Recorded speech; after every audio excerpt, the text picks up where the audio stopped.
Why is that so important? I feel like just because it's something that you need to do to play running back at the highest level you can. Being protective that way, working on your details, being ins and outs in that way. So I feel like, and also you're protecting a 50 million plus quarterback. That's going to be lovely as well too. A guy that can't get hit, a guy that you need to extend plays, and you need him for the whole year. So.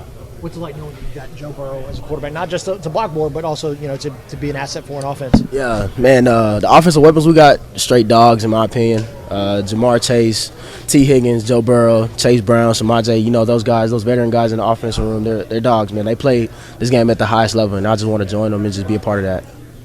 Have you heard from any of them? Have you talked with them? I've talked to Chase Brown a little bit just after draft day. He just told me let's go and just congrats on getting drafted to us, and can't wait to meet him in person and acclimate in the room. So it's been fun. What kind of feeling is it, or is it even surreal to be joining an offense led by Joe Burrow? Yeah, it's crazy. It's first and foremost, it's a blessing, and then it's just a great feeling. Walking by the locker room, you see Jamar and Joe Burrow's locker room every time, and then my locker room mate is Samaje Perine. Like that's actually somebody I not grew up with, but I knew back home. We kind of from the same area, so I knew what he was about, and when he went to Oklahoma and all his accolades and stuff. So it's been great, man. And great to just come here and just being in the city and just being how Cincy is a great lovable environment. You've had a very consistent career at Texas Tech. Yes, sir. Back-to-back 1,500-yard seasons. Yes, sir. How big of a deal is that in terms of bringing consistency from college level to the NFL? It's a lot. I feel like you got to be consistent. That's the name of the game.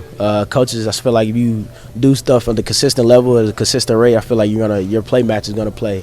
You're gonna match your play intensity every time you touch the field. So I feel like being consistent is something that's in my game, something that I proved to coaches in my college and high school career. But now it's just starting to prove them in the NFL in my pro career. Did you ever grow up going to any Samajes? I know Manor and Pflugerville's not that far. Like, did you end up going to those? No, I didn't. But my uncle, he actually went to LBJ High School, so he didn't really get to play against him. So it was I actually grew up. I didn't watch him, but I've seen his stats, and man, his stats are pretty ridiculous. Do you remember the first time you watched like Joe? Because I don't know how old were you when LSU won the title back then? I was. They won it in 2019. Is that correct? I was sophomore year of high school. Okay. So yeah, I watched it. Yeah, so it was no, not sophomore. Excuse me. I was a junior in high school. Okay. Yes, sir. So I watched them. It was man.